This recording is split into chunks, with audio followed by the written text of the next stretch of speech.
हर दिन चढ़ना दसवीं वर्गा, हर रात दिवाली होणगियां। रोइयां विच रौनक भर जानी, अक्कां चों महकां आउणगियां।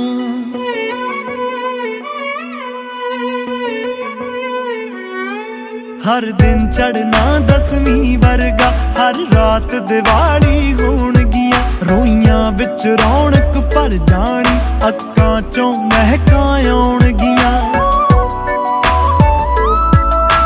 नरम कपा दी छट के